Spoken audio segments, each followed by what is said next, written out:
زندہ پیر گھمکول شریف کے 58ویں سالانہ عرس کے حوالے سے جامع مسجد گھمکول سمال ہتھ میں جلوس برآمد ہوا، جس میں برطانیہ بھر سے علماء و مشائخ اور مریدین نے بھرپور شرکت کی۔ اس موقع پر برمنگھم کی شاہراہیں اللہ اور اس کے نبی کریم صلی اللہ علیہ وآلہ وسلم کی صداؤں سے گونج اٹھیں۔ مزید احوال عابد قاسمی کی اس رپورٹ میں۔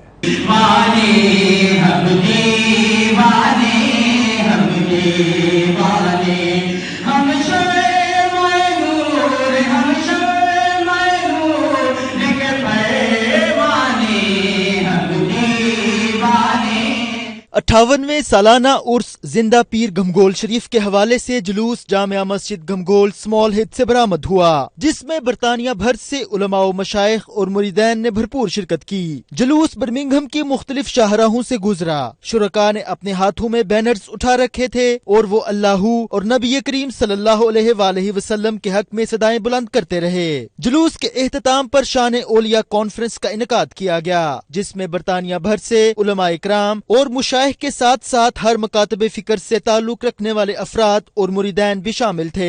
کانفرنس کی صدارت صاحبزادہ صوفی محمد جنید اختر، جبکہ نظامت کے فرائض نیاز احمد صدیقی نے بڑے احسن انداز میں سر انجام دیے۔ مہمانان خاص میں روحانی محفل کی رونق بننے والوں میں پیر نور العارفین صدیقی، پیر فیاض الحسن قادری، پیر محمد طیب الرحمان قادری، پیر سلطان نیاز الحسن قادری، علامہ سید ظفر اللہ شاہ، علامہ محمد شاہ جہان مدنی سمیت دیگر نے بھی شرکت کی۔ اس موقع پر علماء اکرام کا کہنا تھا کہ برطانیہ میں نامساعد حالات کے باوجود اسلام کی تبلیغ اور ترویج کے لیے حلیفہ و بانی گھمکول مسجد صوفی محمد عبداللہ خان کی دین کے حوالے سے خدمات قابل قدر ہیں۔ ان کا مزید کہنا تھا کہ ختم نبوت صلی اللہ علیہ وآلہ وسلم ہمارے ایمان کا حصہ ہے، اس پر جھوٹی نبوت کا دعویٰ کرنے والا شخص مسلمان نہیں ہو سکتا۔ برطانیہ میں نبی کریم صلی اللہ علیہ وآلہ وسلم کی شان و عظمت کو برقرار رکھنے کے لیے پیٹیشن پر دستخطوں کی کامیابی امت مسلمہ کے اتحاد کی مظہر ہے۔ اس موقع پر پیر نور العارفین صدیقی، پیر فیاض الحسن قادری، صوفی محمد جنید اختر، پیر محمد طیب الرحمان قادری، پیر سلطان نیاز الحسن قادری، علامہ سید ظفر اللہ شاہ، علامہ محمد شاہ جہان مدنی اور دیگر نے میڈیا سے گفتگو کرتے ہوئے عرس کی تقریب کا مقصد نوجوان نسل کو اولیاء و صوفیاء کی خدمات سے آگاہی قرار دیا۔ یہ عرس عروس سے ہے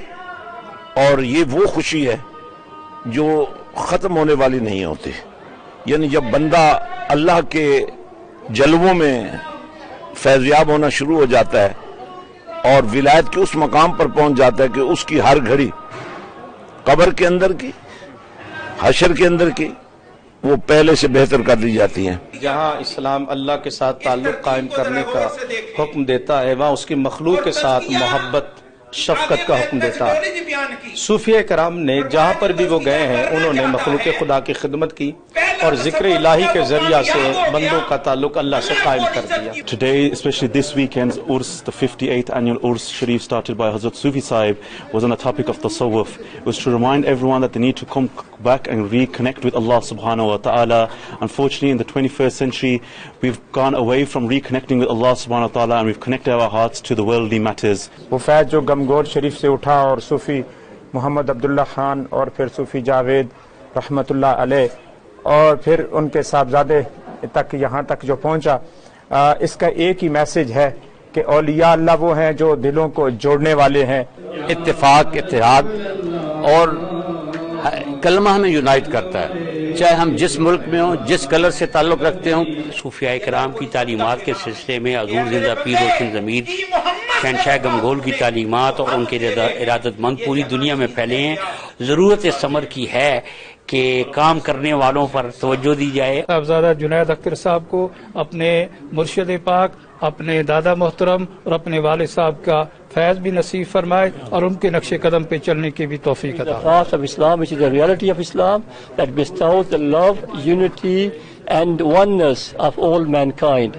We love the humanity and we oppose people who try to harm Islam and mankind. اللہ وہ ہے جنہوں نے محبت کا درس دیا ہے اور نبی کریم علیہ الصلوۃ والسلام کا شریعت کا درس دیا ہے، اور یہ قبلہ صوفی عبداللہ خان صاحب رحمۃ اللہ علیہ نے شروع کیا تھا۔ صوفیانہ زندگی ہی اصل زندگی ہے، یہ اللہ سے ملانے والا رشتہ ہے، یہ دنیا کے تعلق کو بھی استوار کرتا ہے لیکن دنیا کا تعلق اللہ کی رضا کے لیے استوار کرتا ہے۔ اور آج یہ خوبصورت ماحول